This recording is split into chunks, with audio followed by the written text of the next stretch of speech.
Хэрвээ та биднийг дэмжихийг хүсвэл доорх данс руу хандив илгээж бидний контентыг илүү хурдан, илүү чанартай хүрэхэд туслаарай.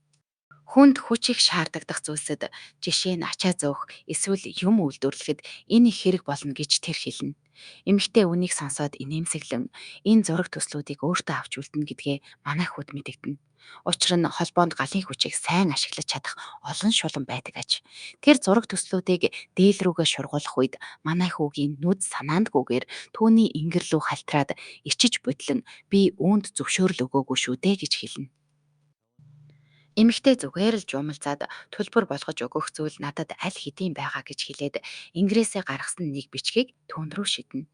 Хүү тэр дороо шүүрч аваад зад таттал энэ нь түүний үйлчлэгч таярд хаягдсан захиа байв. Захианд таяр өмнөх алдаагаа давтаж болохгүй.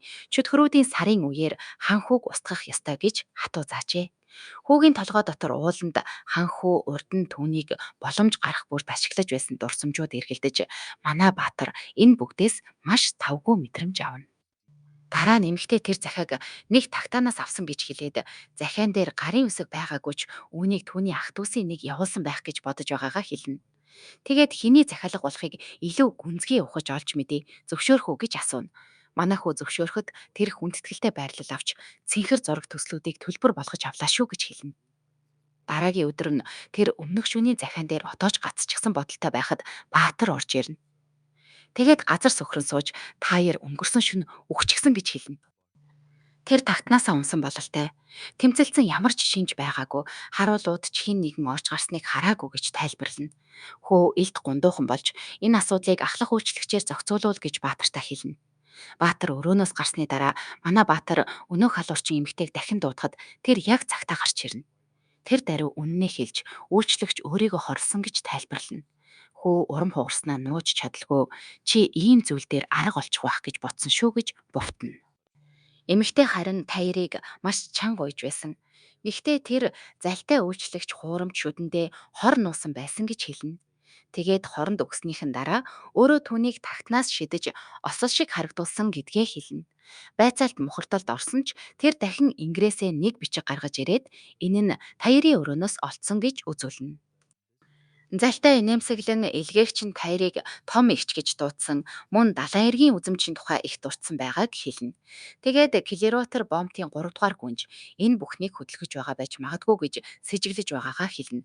Түүний бодлоор Гарсиа Уимбелдон гүнж тайрын гэр бүлийг барьцаалж түүнийг манай баатрийг устгах зэвсэг болгон ашиглаж байжээ.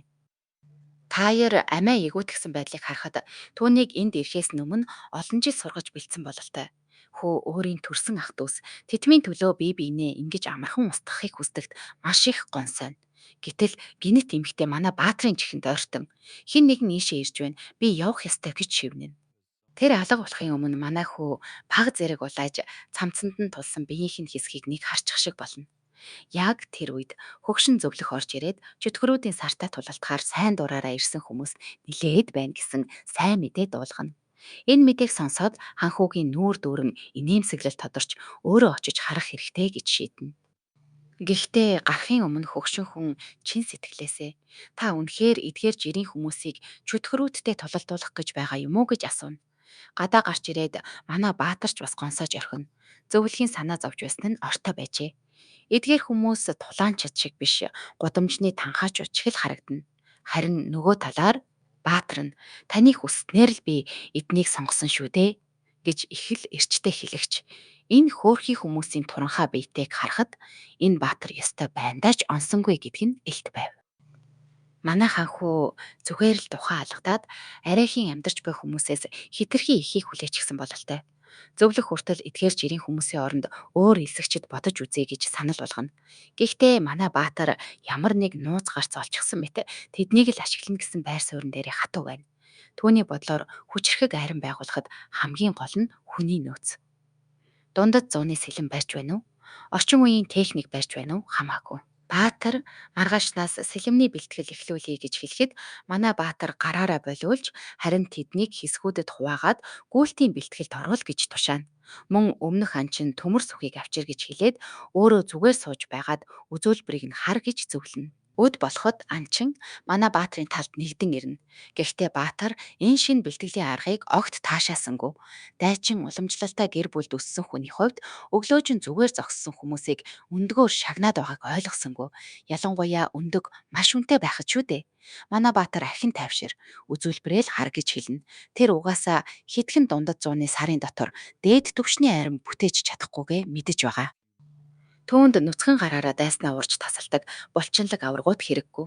Түүнд зөвхөн богино хугацаанд үр дүн гаргах сахилга баттай цэргүүд л хэрэгтэй. Тэр коллежид байхдаа сурсан цэргийн арга техникийг ашиглаж байгаа бөгөөд ийм аргаар хүмүүс хэр хурдан нэгэн зорилгод нэгддгийг өмнө нь харж байсан. Тиймээс эдгээр хүмүүс ч мөн адил болно гэж найдаж байв. Хэсэг хугацааны дараа тэрэгнүүд ирж хүмүүс өндгөө авахар догтлон жагсаж эхэлнэ. Гэвч өндгийг чагнал болгож байгаа санааг одоо ч олон хүн бүрэн ойлгохгүй байв. Баатар тавг чанга зохиж бүгдийн анхаарлыг татан дөрвөн игнэ болж зогсцоо гэж тушаана. Хоолыг дарааллаар тараана, хоцорсон нь хамгийн сүүлд авна гэж дүрм тогтооно. Бүгд сандарсан ч дагаж мөрдөнө. Баатар харин яагаад ханхүү ийм хүмүүсийг ийм суур зүйл хүртэл зааж сургаж байгааг одоо ч ойлгохгүй байлаа. Гэтэл гинэд олон нийтийн дундаас шивнээ дуу шуугарч төмөр сүх гэж дуудан шуугилдаж эхэлнэ. Тэр энэ хавьд нилээд нэртэй нэгэн бололтой. Ханхүү өдийн хоолны дараа завсарлана. Дараа нь хотын харуулын хуваарангаар орно гэж зарлаад төмөр сүхийг бүгдийн ахлагч болгож хүн бүрт майхан босгохыг заа гэж өөрөг өгнө. Манай баатар үгээ дусмагц төмөр сүх шиг хүнийг тэдний салааны ахлагч болголоо гэж хүмүүсийн дунд яриа хөрөө итгэвчиж эхэлнэ. Тэднийг тайвшруулахын тулд ханхүү төмөр сүх энтхийн уугуул биш. Яг л Грей Каслд харьяалагддаггүй шулмууд шиг гадаад хүн. Гэхдээ хилийн хотод хүн хаанаас ирсэн нь хамаагүй. Гэмт хэрэгтэн биш л бол энд бүгд тэгш эрэхтэй гэж онцлно. Дараа нь тэр энгийн хүнээс урт хүнсний чагсаалт шиг асар урт дүрмийн хууцыг дэлгэн ахлах баатартаа ахлагч хэн болохоос илүүтэй эдгээр дүрмийг анхаар гэж хэлнэ. Хэрэв хүмүүс хоолны үеэр ердийн өндгөө авахыг хүсэж байвал эдгээр дүрмийг бүгд цээжилж ягштал мөрдөх ёстой гэж онцолдог. Ахлах баатар оройн хоолны дараа багш Карл дээр бичиг үсэг заалах нь гэсэнд толгоогоо маажин уншиж бичиж сурах нь чөтгөртөө яаж тэмцэхэд туслах юм бол гэж чангаар гайхна. Гэвч ханхүү түүний санаа зовнилыг тоолгүй сайн боловсралтай арим үргэлж илүү үр дүнтэй байдаг гэж хэлнэ. Түүх үнийг олон удаа баталсан аж. Дараагийн дүр зурагт бид Хилийн хотын захиргааны танхимд байна. Манай баатар хагас нойрмог байдалтай өрөөнөөсөө дөнгөж гарч иртэл Найтингейл хаанаас ч юм гинт гарч ирээд сүүлийн үед их унтдаг болсонд нь ёжлно. Бас манай баатрын өглөөний цайнаас хүртэл өөртөө үйлчилж гисэн бололтой. Мэдээж хүү өөрийн өглөөний цай гэдэж зөвшөөрөлгүй өрөөнд нь орж ирсэнд нэг их баярлсангүй.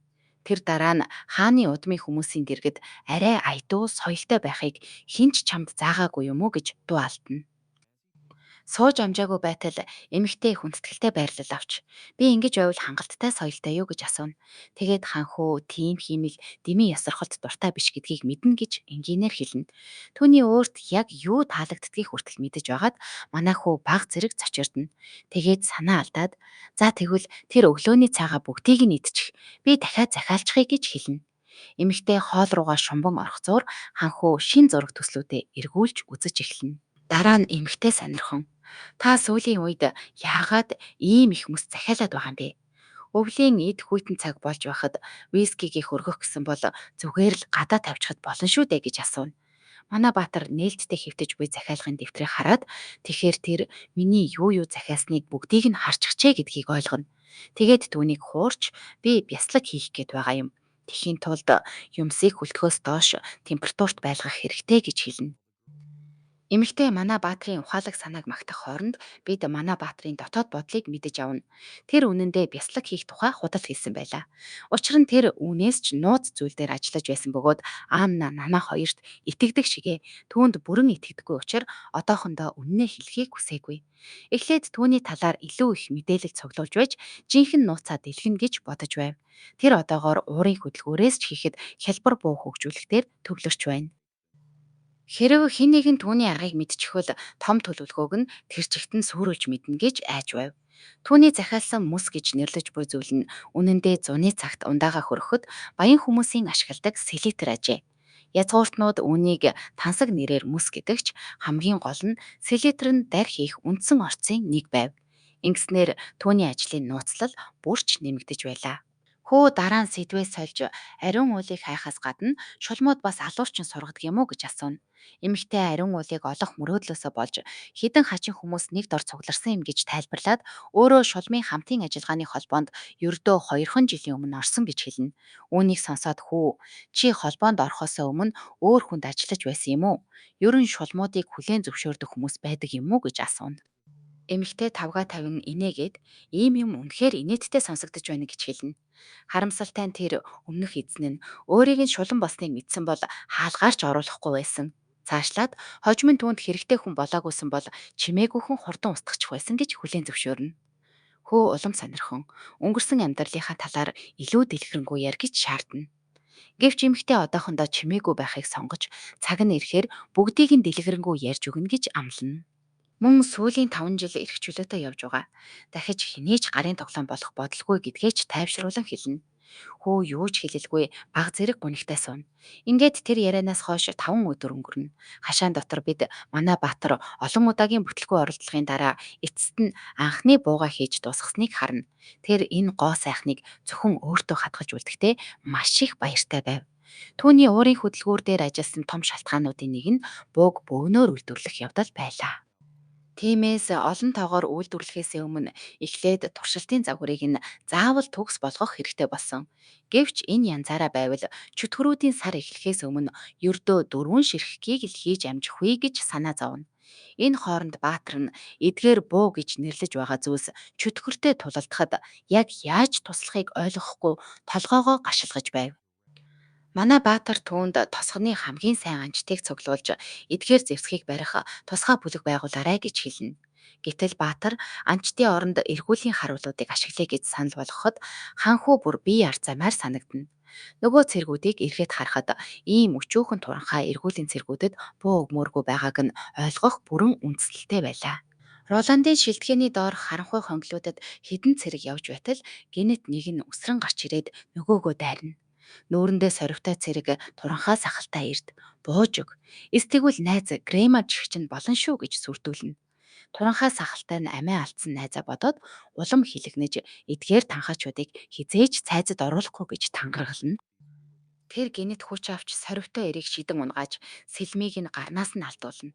Дараа нь өөрийн сэлмээ бэлдэж байгаад түүний зүүн мөрөө гүн зоож эн чин Грематийн төлөө гэж хэлнэ. Цус алдаж байсан ч сорвитой ир зүгээр л тохуурхаж жирийн харуулын эргүүлд явдаг ийм туранхай сахалтай залуу өөрийг нь гимтээж чадна гэж бодсонгүй гих мэтэр ячлна. Үүнийг сонсоод туранхай сахалтай нь бүр уурлаж чи пабд мөрөөдөө тоглож унтаж хэвтэж байх хооронд би найзуудтайгаа өдөр бүр төрлөх хотоо хамгаалахын төлөө бэлтгэл хийж байсан гэж хатуу хэлнэ. Тэр Лонгсонг болон түүний нөхдийг тосгоны амар амгалан сарниулахыг зөвшөөрөхгүй гэж тангаргална. Туранхай сахалтай нь дайснаа эцэлэхээр дайрч өсрөх мөчөд өөр нэг бардам итгээд дайралтанд оролцсон цээж рүүнд шууд хутгална. Хөөхий залуу хутганы шархандаа ёолоод газар нурж унахад бусад халдагчид түүнийг тойрон зогсоно.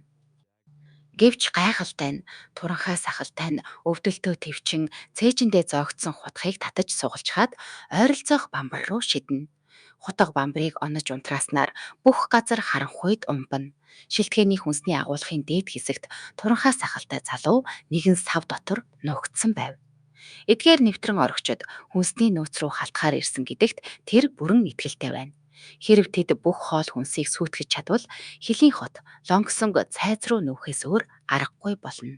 Манай ханхуу энэ хотын хөгжлийн төлөө хамаг чадлаараа зүтгэж байхад өөрөө ийм чухал хүнсний агуулгыг хамгаалж чадсангүй гэж тэр зэрэг ихэд гутарна. Гэтэл яг тэр үед арын хаалга нь онгойж өнөөх догшин цэргүүд дахин гарч ирэхэд царайн цонхийн айж орхино.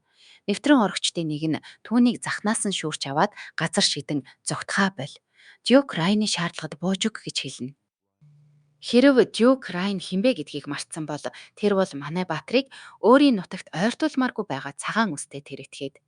Цэрэг сүрдүүлгийн өмнө сөхрөлгөө зогсож түүний ханхуу Дюк Райны төлөвлөгөөг заавал нураана гэж зоригтой хэлнэ. Нэвтрэн орогчид энэ санааг шоолон инээж ханхуугийн чадварыг ёжлно. Дараа нь ахлагч нөхдөө энэ цэргийг устгаад хоол хүнсийг ч бас сүйдэг гэж тушаана. Аки нэртэй нэгэн даруй туранхай сахалтай залуугийн толгой руу хүчтэй зохиж тэр ухаан алдан ундаг. Ухаан алдахынхаа өмнө хөөхий цэрэг амьдрал нь ингэж дуусах нь уу гэж бодно. Гэхдээ хувь тавилан өөр зүйл бэлдсэн байлаа. Гэнэт Найтингейл гарч ирэн та нар өөр хүний нутаг дэвсгэр дээр их хөгжилдөж байна уу? Одоо наадам чинь шууд дуусах гэж байна гэж хэлнэ. Нэвтрэн орогчид чи өөрийгөө хэн гэж бодоод байгаа юм бэ гэж асуухад Найтингейл тайвнаар би зүгээр л хөлийн хотын нэг хүн гэж хариулна. Тэр эдгээр алиалагчид яагаад энд байгаа юм бэ? Бохир усны нүхнээс гарч ирсэн харах шиг харагдаж байна гэж хэлнэ. Эдгээр нэвтрэн орогчид ямар гүн асуудалд орсноо ойлгоогүй бололтой ахлагчин нөхдөө энэ нууцлаг эмгтэйг зүгээр л устгачих гэж хэлнэ. Гэтэл эмэгтэй зүгээр л инээмсэглээд гарынхаа нэг хөдөлгөөнөөр л хүмүүс газарт унаж эхэлнэ. Манай цэрэг бүрэлдсэн нүдээр энэ нууцлах хүн халдагчдыг ямар хурдан устгаж байгааг харсаар хэн болохыг нь мэдэж амжилгүй дахин ухаан алдна. Маргааш нь хүнсний агуулга дотор халдагчдын цогцсууд энд тэнд хэвтэж байлаа. Газрыг шалгаж буй Баатар хэн эднийг намнсан юм бол гэж толгойгоо гошилгоно. Тэр туранхай сахалтай залуу ийм шарахтай байж үүнийг хийж чадахгүйг мэдэж байв. Хамгийн магадaltaй хувилбар нь гаднаас ирсэн хэн нэгэн тусламжгүйгээр оролцсон байх. Тэр хүний хөдөлгөөн тийм цэвэр байсан болохоор дайснууд огт боломжгүй болжээ. Цус чалга, торгч унаагүй, газар бараг өө сэвгүй байв. Тэр даруй энд маш өндөр түвшний элдний ур чадвартай хэн нэгэн байгаа байх гэж бодно.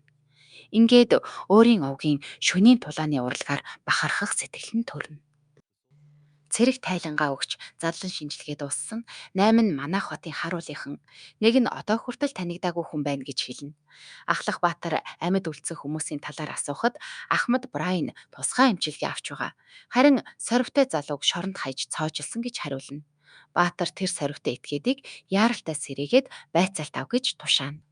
Энэ хооронд ханхүү өөрийг нь бүх талд нь унгаах гэж оролдож байхад одоогоор бодит ахиц гаргаж чадахгүй байгаадаа бухимдаж байлаа. Гэхдээ Найтингейл цагтаа гарч ирэн бүхнийг аварсанд нь талархаж байв. Найтингейл түүнд Анна яг шалан доор чинь унтаж байсан болохоор халдагчид танаас ойртож чадахгүй байсан гэж хэлнэ. Тэр үед манай Баатрын толгойд нэг санаа төрж Найтингейлийг өөрийн нууц бие хамгаалагч болъё гэж санал тавина. Аннагаас ч илүү өндөр цалин, цэцэрлэгтэй сайхан байр, 7 хоногт 2 амралтын өдөр, бүр цалинтай амралт хүртэл санал болгоно. Гэвч тийм гоё нөхцөл санал болгосон ч тэр эмэгтэй маш илтгэр татгалзаж холбоо болон тентхийн найзуудаа орхиж чадахгүй гэж тайлбарлана. Ханхүү тэгвэл бүгдийг нь хот руу авчиръя. Барилгын ажлын дараа зайч хангалттай хинч ялгуурлахгүй чөлөөтэй амьдарч болно гэж ятгана. Гэвч тэр дахин татгалзаж ирээдүйд л энэ талаар бодож үзнэ гэд ханхууг баг зэрэг эвгүй байдалд оруулна. Дараа нь хүү намайг шархацсан цэргүүдийг эдгээсний дараа гэрт нь аюулгүй хүрхсэн үү гэж асуухад эмгтэй хүрхсэн. Нанаа шархацсан цэргүүдийг хараад их айсан гэж хэлнэ. Гэхдээ энэ нь ойлгомжтой. Өмнө нь тэр зөвхөн дахиа эдгэж байсан болохоос биш, шарх сорвоор дүүрэн хүнийг эдгэх нь түүнд аимшигтай санагдах нь аргагүй шүү дээ. Хүү дахин гол сэдв рүүгээ орж энэ нэвтрэлд арт ах トゥ усийнх нь хэн байж болохыг олж мэдсэн үү гэж асууна. Эмэгтэй энэ удаа ах トゥ усийнх нь аль нь ч биш гэж хэлнэ. Нэвтрэн орогчид хөлийн хотын эргүүлийн цэргүүдийг хахуулдаж ашигласан аж. Тэдний төлөвлөгөө тийм ч сайн байгаагүй тул бүр 2 гэрчийг амьд үлдээсэн. Дээр нь баригдахаасаа өмнө амиа хорлох зоригч байгаагүй гэж хэлнэ. Ахлах Баатар аль хэдийн нэвтрэн орогчдын нэгийг шараад эхэлсэн тул удахгүй бүгдийг нь олно гэж тэр итгэлтэй хэлнэ. Мөн эдгээр залуус 3 дугаар гүнжийн өмнөх илгээсэн тагнуултай харьцуулахад гайхмаар сул дорой бүр уйламтгай байсан гэж хэлнэ. Шилтгэний гадна бүх зүйл тайван байхад бид манай Баатар, Ахлах Баатартай хамт туранхай сахалтай цэргийг эргэхээр алхаж явахыг харна. Өрөөнд дотор ханхууг харсан даруйда тэр цэрэг цочоод орон дээрээ охил үсрэнэ. Ханхүү Брайны зориг үзүүлсэн тэмцлийг нь магтаж яриагаа эхлэхэд Брайн нүдэн нулимстай болж жинхэнэ Баатар нь өөрийн найз байсан амиа өгсөн жинхэнэ Баатар тэр гэж хэлнэ. Гэвч ханхүү найзыг нь оршуулган үеэр зоригт үйлдэлийнхэн төлөө зохих үнэлгээ авч чадна гэж тайвшруулна. Харин соригтой этгээдэд бүрэн шийтгэл оногдуулж 3 хоногийн дараа дүүжлэх гэж байгаагаа хэлээд Брайн тэр үеийг үзэхээр хангалттай сайн эдгэрчхээсэ гэж найддаг. Туранхай сахалтай нь соригтой этгээд язгууртны цустай гэж хэлж энэ нь лонгсонг цайзтай асуудал үүсгэж магадгүйг сануулна. Ханхүү мөрөө хавчаад тэр этгээд Элкийн гэр бүлийн язгуурын цустай байж болох ч ямар ч цол газаргүй, дээр нь хөлийн хотын бүх хүнсийг шатаах гэж оролцсон нь хизээч үл тоож болохгүй том хэрэг гэж хэлнэ. Эргүүлийг өөр хүн хариуцна гэдгийг батлаад эрэх чөтгөрүүдийн сарын үеэр Брайныг ханхүүгийн зоригт баатар хэмээн өргөмжлөн гэж амлаад сайн амар гэж хэлнэ. Дараа нь бид хотын ханан дээр гарч шинэ нисэгчэд анчин төмөр сүхийн хатуу сургалтад орж байгааг харна. Төмөр сүх гинэт бүгдийн анхаарлыг татаж тэд шууд жагсан зогсно. Учир нь ханхүү иржээ. Гэхдээ манай ханхүү энэ шалгалтын үеэр яг юу хэлэх ёстойгоо өөрөө ч сайн мэдэхгүй байлаа. Тэр эв хавгүйхэн алхаж очиод нэг цэрэг дээр зогсон өдөр тутмын бэлтгэл ямар байгаа талаар асуухаар шийднэ. Инээмсэглэн бэлтгэлийн талаар юу бодож байна? Сүүлийн үед сайн идэж байгаа үсттэй гэж асууна. Цэрэг ханхуугийн өмнө бүр их сандарч, харин манай ханхуу яг л телевизээр харсан зүйлээ дуурайж байгаа мэт харагдана. Гэтэл цэрэг гинэт өвдөг сөхрөн унахад ханхуу юу болоод байгааг ч ойлгохгүй, бүр баг зэрэг эвгүүцнэ. Нөгөө талаар цэрэг нүдэндээ нулимстай. Зөвхөн тэрч биш, бүгд ханхүү өөрийн биеэр ирж эргэсэнд маш их хөдөлсөн байв. Хүү цэргийг босгож гараа сунган хэлнэ. Манай баатрын өгсөн сайн хоолнууд цэргүүдийн биеийг нилээд сэргээчихсэн нь илт. Дараа нь ханхүү ямар нэг санал гомдол байвал шууд хэлж болно. Хүн бүрийг хангалттай хоолтой байлгана гэж амлана. Гэтэл өмнө нь ичимхий харагдаж байсан нэг залуу гинэт дуугарч манай энгийн иргэний айрам цөөн хүнтэй байна. Энэ бэлтгэлээр бол чөтгөр дайрахад тэсэхгүй юм шиг санагдаж байна гэж хэлнэ. Олон хүний дунд шивнээ, бувтнаа үүсэж бүгд ижил зүйл бодож байсан нь мэдэгдэнэ. Хүмүүс ханхуу чөтгөртэй тэмцэхээр хүсний цэргүүд авахар төлөвлөж байгаа юм болов уу гэж гайхаж эхэлнэ. Гэвч манай баатар гараараа бүгдийг дуугүй болгож том инээмсэглэл тодруулаад чиний нэр хинбэ гэж асууна. Цэрэг баг зэрэг сандарч Ванер гэж хариулна. Манай баатар Ванерыг ажигч гярхай байна гэж магтаад зөвхөн энгийн иргэдийн айр мэд бүх ханыг хамгаалуулах нь утгагүй гэдгийг зөвшөөрнө. Гэхдээ чөтгөрүүд бол ухаантай хүн биш. Мутацид орсон амьтад араатнууд төдий бөгөөд төмөрсөх үүнийг өөрийн биеэр баталсан гэж хэлнэ. Төмөрсөгч ханхуугийн хэлсэнтэй санал нийлж тэр амьтад яг тийм гэж зөвшөөрнө. Гэхдээ холимог төрлүүд бол өөр төвшний асуудал хамаагүй хэцүү аюул гэдгийг нэмж хэлнэ. Ханхүү тэгээд хашаа, шуудуу, жижиг өндөрлгүүдийг стратегийн дагуу байрлуулад араатнуудыг өрх рүү оруулах санаа гаргана. Эдгээр амьтад бодох чадвар муутай болохоор энэ арга болно гэж үзэж байв. Ванер харин тэдгээр араатанд хит ойртохоос санаа зовж, жад нум тэдэнд хүрэлцэхгүй гэж хэлнэ. Манай баатар жуумалзан уламжлалт зэвсгүүд үнэхээр хангалтгүй гэдгийг зөвшөөрөөд тиймээс л бүхэл бүтэн хуягт баатруудын отрядаас ч илүү найдвартай шин зэвсэг хийсэн гэж хэлнэ. Олон хүн тэр шин тоглоомуудыг үзэхээр шуугилдана. Бид туршилтын талбай дээр гарч ирэхэд гинэт асар том дэлбэрэлт болж бүх газар дөргин чичирнэ. Манай баатар дарныхаа бүтээл төгс ажилсанд туйлын их баярлаж байхад бусд нь бүгд айсандаа балмагдана. Төмөр сүх бүр энэ дэлбэрэлт бол бурхны хилэн байх гэж амандаа бувтнана. Дэлбэрэлт газар том нүх гаргаж туршилтад байсан туулайнуудыг хүртэл хамж авч оджээ. Ханхүү бүгдийг ойртож ирээд бүхнийг сайн ажиглаж туршилтын мэдээлэл цуглуул гэж хэлнэ. Манай баатар зөв харьцаатай холсон хэдхэн элементээс ийм хүчтэй зэвсэг бүтээж болдогт бүр их догдолж байлаа. Дэлбэрэлтээр бүх зүйл суурьж дууссан тул анчин хэрэв бидэнд энэ муу хүү байвал мангасуудаас айх хэрэгч байхгүй юм байна гэж хэлнэ. Гэвч ханхүү чөтгөрүүдийн сараас өмнө хангалттай дарь хийж амжихгүйг сануулна. Гэсэн ч тэр замыг нь олчихлоо гэж баяртай байв. Гол тулгуур нь буу, хөндлөн ном байх бөгөөд дарийг хамгийн хүчтэй нууц зэвсэг болгож хадгална. Дараагийн дүр зурагт Найтингейл ертөнцийг өөрийн нүдээр хэрхэн хардгийг тайлбарлана. Түүний хувьд бүх зүйл хар цагаан хоёрхан өнгөтэй. Дээрээс нь ямар ч тодорхой зааггүй. Тэр ердийн хязгаарыг үл тоосон замуудаар хар хөнцгөө өөрчилж байж хөдөлдөг аж. Дээш доош зүүн баруун гэдэг тогтмол биш. Тэд мөргөлдөн, сална, давхцна. Тэр байнга өөрчлөгдөж байдаг шугамудаар явхдаа шувууны нүдээр харж буй мэд алсаас бүгдийг харж чаддаг. Хар, цагаанаас өөр зарим өнгөч түүнд харагдана. Энэ ертөнцид зөвхөн шулмууд л үнэхээр гайхамшигтай зүйл агуулдаг бөгөөд Аннагийн эд шидийн өнгө хамгийн баялаг, хамгийн тод харагдана. Гэтэл гинэт Анна түүнийг дуудахад Найтингейл бодит ертөнцөө буцаж ирнэ. Анна энд юу хийж байгааг нь асуухад Найтингейл хурдан сэдвээ сольж загасны бялуу авчирсан гэж хэлнэ. Анна энэ амттныг хараад нүүр нь гэрэлтэнэ. Гэвч Найтингейл эхлээд гараа угаах хэрэгтэй гэж тэнэгэлзэнэ. Харин Анна усны оронд галын хүчээ ашиглаад гараа цэвэрлэж орхиход энэ нь нөгөө эмэгтэйг үнэхээр гайхшруулна. Тэр үед Найтингейл нэг зүйлийг ойлгоно. Тэдний дундаас Анна л ийм гайхалтай хүчтэй ганц шулан байжээ. Энэ бодол түүнд айдас, гуниг хоёрыг зэрэг төрүүлнэ. Учир нь ийм хүчтэй чадвар дагаад асар их эрсдэл авчирдаг. Чөтгөрүүдийн сар ойртож байгаа энэ үед Анна нас бийд хүрхийн зовлонг төвчгтээ төсөөлшгүй их өвдөн гэж тэр санаа зовно. Тангелээс зөөлөн хологоор Аннаг холбоонд нэгдэхийг санал болгож тэнд бусад шулмууд түүнд түшиг болно гэж хэлнэ. Тэгээд тэдэн шиг хүчтэй хүн холбоонд орвол бүгд баярлна гэж тайлбарлана. Гэвч дараа нь Тангелийн өнгө аяс ноцтой болж Аннад энэ өвлийг давж чадахгүй ч байж магадгүй гэж шууд хэлнэ. Анна дараа нь Натангелээс чи холбоонд орохоос өмнө хаана амьдардаг байсан юм бэ гэж асууна. Натангелээ өөрийгөө нийслэлээс тийм ч холгүй зүүн талын нэг том хотод амьдардаг байсан гэж хариулна. Анна ахин тэр үед чи аз жаргалтай байсан уу гэж асуухад Найтингелийн толгойд өнгөрсөн үе нь шууд орж ирнэ. Гинжлэгдсэн, хүч дардаг зүйлд зүүсэн, үнэхээр аз жаргалгүй байсан өөрийгөө тэр санана. Шууд хариулахын оронд Найтингейл яагаад үүнийг мэдхийг хүсэж байгааг нь асууна. Анна өөрийнхөө амьдралыг нээж ярьж Хилийн хотын ядуу хэсэгт хүнд амьдрал туулсан. Аав нь түүнийг 25 алтан зоосоор сүмд зарсан. Харин манай Баатар л тэр гинжнээс нь чөлөөлсөн гэж хэлнэ. Тиймээс Анна одоо байгаа газартаа үнэхээр аз жаргалтай байгаа гэж хэлнэ.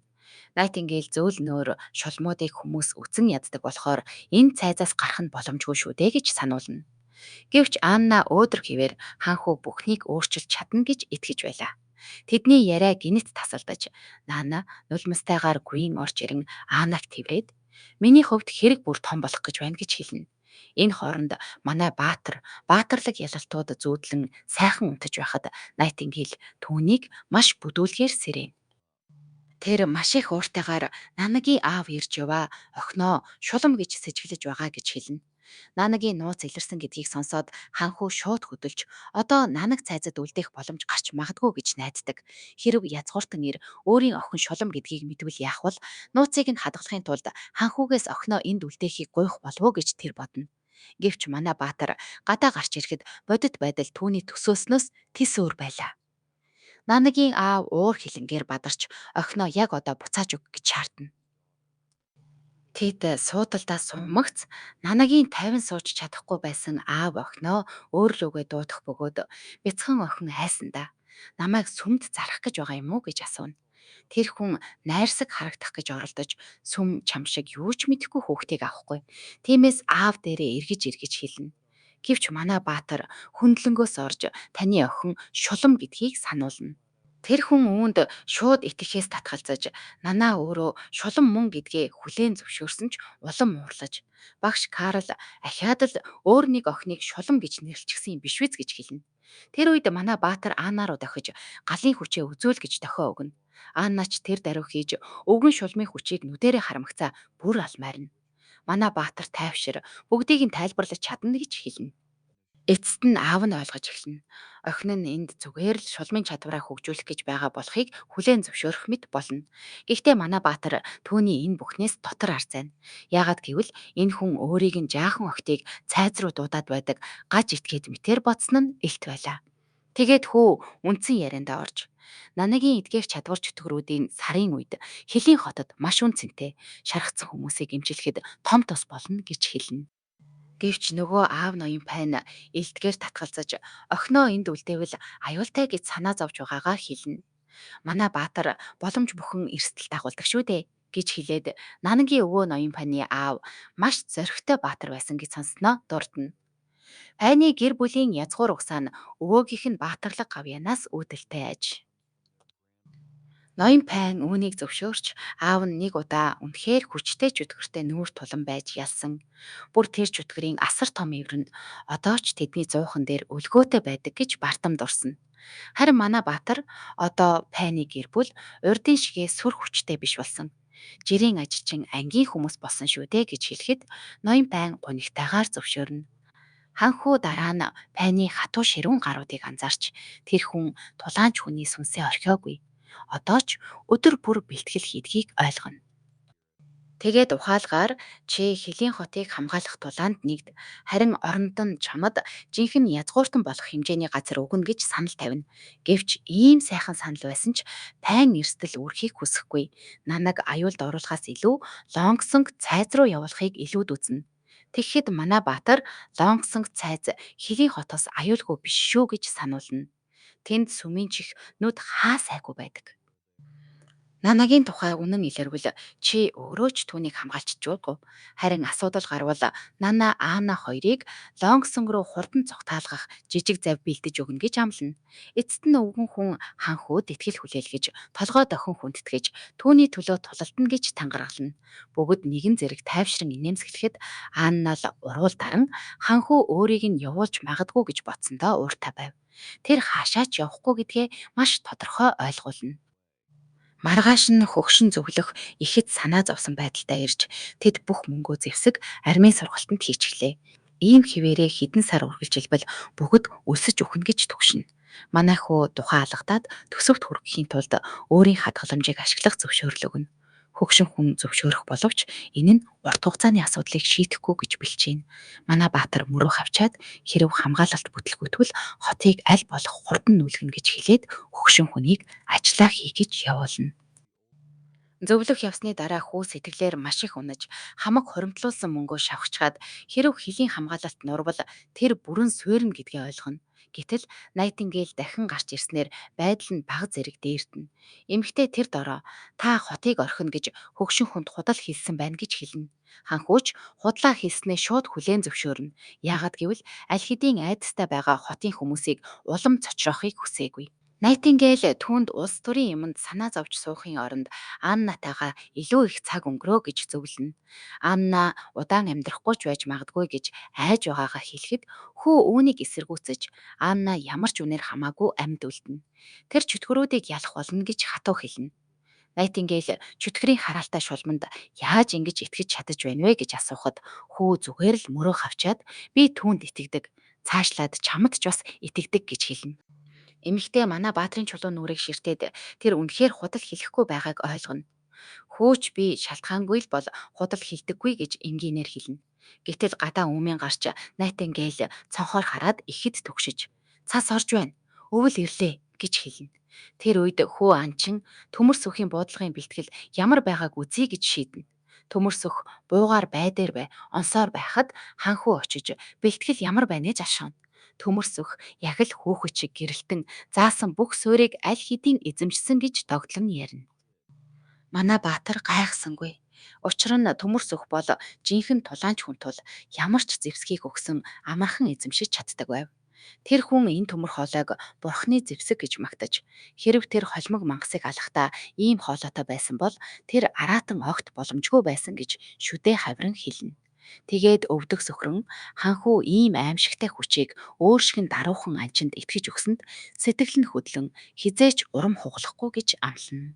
Дараа нь ханхүү ахлах Баатар Картераас байдал ямар байгааг асуухад Баатар арай ноцтой царай гарган зөвхөн энэ хоёр буугаар хүрэхгүй илүү олон хэрэгтэй гэж хэлнэ. Манай Баатар ч үүнийг ойлгож ахаад хоёр буу аль хэдийн хийгдэж байгаа. Удахгүй бэлэн болно гэж тайлбарлана. Тэр чөтгөрүүдийн сар үнэхээр ирчихсэн тул дарийн хөгжүүлэлтийг түргэсгэхээс өөр аргагүй болсон гэж хүлээн зөвшөөрнө. Хотын хан руу авирч гарахад цэргүүд ханхууг шууд мэдчихлээ. Тэд толгоогоо бүхэлгэж байгааг хараад манай Баатар баг зэрэг ичиж жинхэнэ цэргийн ёслолын дүрм заах байсан юм да гэж бодно. Анчин эхний цасны дараа чөтгөрүүд тийм ч олон байдгүй гэж хэлэхэд ханхуу ямар ч байсан сонор сэрэмжээ бүү алд гэж сануулна. Гэтэл гинэт холоос нэг зүйл харагдаж тэндээс чөтгөр гарч ирэхэд цэргүүд сандарч эхэлнэ. Мөн энэ бичлэгийг хийхэд хамгийн их тусалсан ламс үлдтэй чин сэтгэлийн талархал илэрхийлье. Маш их баярлалаа.